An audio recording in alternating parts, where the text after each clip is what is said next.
Welcome to your Barbados Today Evening News Update for Thursday, June 4.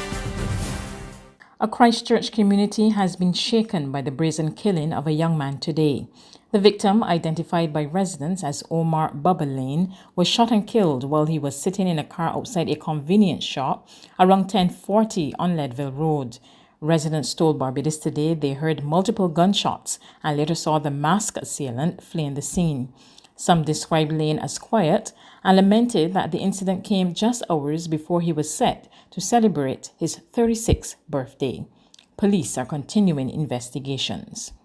In other news, 98 passengers who arrived in Barbados yesterday on a repatriation flight from Britain were among 167 people who tested negative for COVID-19. The flight brought just over 200 passengers into the island, and about half of them went on to other Caribbean destinations, primarily St. Lucia and St. Vincent. The 98 persons who were swabbed at Paragon are currently in quarantine, which will last 14 days. 49 were admitted to Paragon, 8 to the St. Lucie District Hospital, 7 were given permission to home quarantine, while the others opted to quarantine at designated local hotels at their own expense. Meanwhile, no one was released from isolation today. As a result, recoveries remain at 81 with 4 people in isolation. Since March 16, 92 people have tested positive for COVID-19 and Barbados has recorded 7 deaths. Minister in the Ministry of Finance, Ryan STRAUGHN, has welcomed the IMF's approval of $139 million under its extended fund facility for Barbados as good news. In fact, he suggests it's evidence the economy is still on track in light of current challenges and signals that the Barbados Economic Recovery and Transformation Program is working. It also provides a very clear signal that the economy is on track, and notwithstanding the impact of COVID-19, that the Barbados economy is in a much better position to deal with the impact of the pandemic than it was in a position 2 years ago.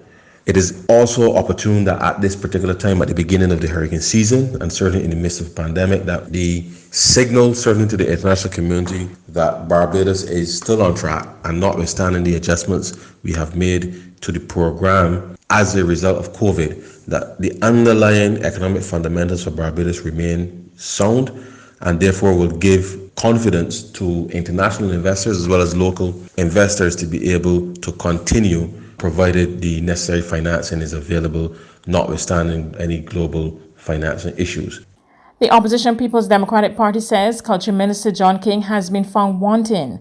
At a news conference today, the party's spokesman for Culture, Alan Springer, charged that King has not only failed to deliver on promises to develop the island's cultural sector, but he insists there's no real plan to fuel its development. I want to ask some specific questions of the Minister. 1, what plans do you have to strengthen and reposition culture? Because thus far, we've not heard of any. What plans do you have for sustainable development in this sector? How can the creative economy solve some of the problems of economic struggles in the region, and particularly in Barbados? What plans do you have for creatives to benefit from the exchange of cultural products? What legislation will come on stream for building frameworks?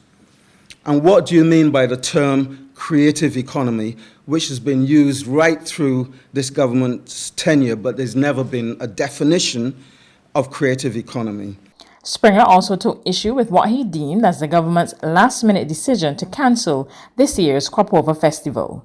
I think it was ridiculously late for such a decision, given what was going on worldwide. We could see what was happening worldwide. All kind of festivals and events in the sports, entertainment and cultural arenas were all being cancelled. Yet we held on to that decision till very late.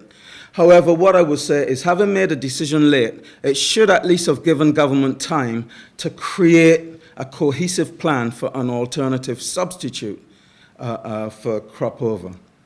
Yet, at the time the Crop Over cancellation was announced, government, through the ministry, could only say, we are working on something.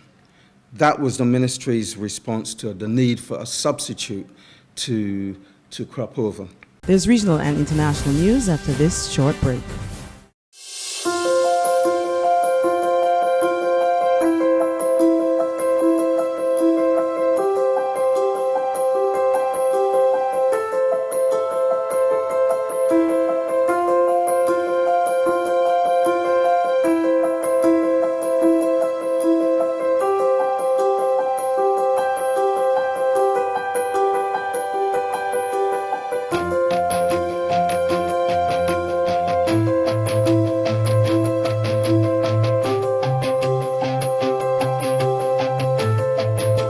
Barbados Today, news you can trust.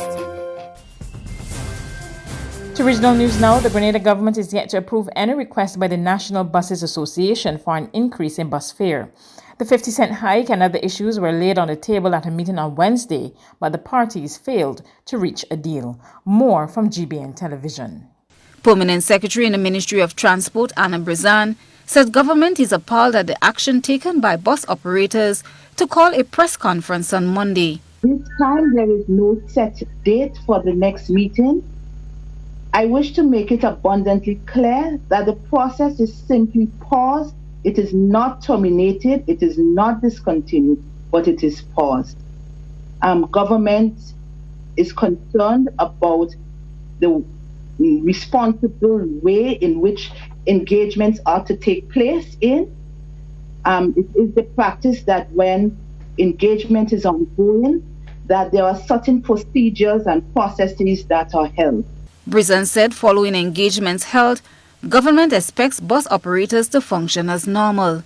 However, government wishes for public transportation to function in a reliable and dependable manner. Further afield, hundreds of mourners in Minneapolis on Thursday remembered George Floyd, the black man whose death in police custody set off a wave of nationwide protests that reached the doors of the White House and ignited a debate about race and justice.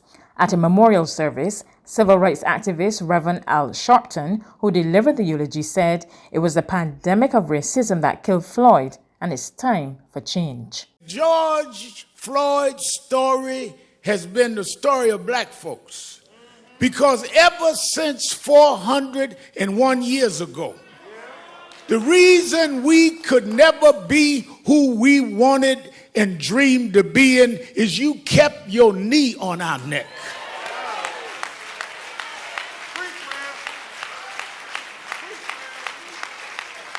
We were smarter than the underfunded schools you put us in, but you had your knee on our neck.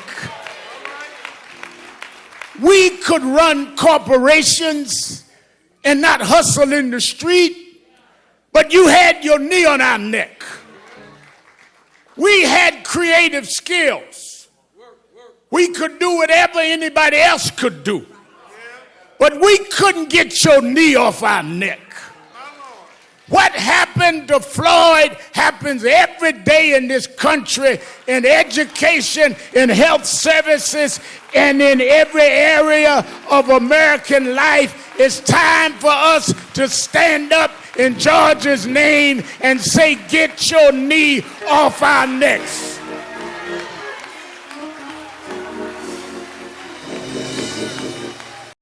That's news, but for the very latest, visit our website at www.barbadostoday.bb. You can also subscribe to our e-paper, email updates, or like us on Facebook, and sign up for our breaking news alerts via WhatsApp. We're also on Izumi Media and bus terminals, as well as screenplay at supermarkets and gas stations near you. You can also hear us on Mix 96.9 FM and Capital Media HD 99.3 FM.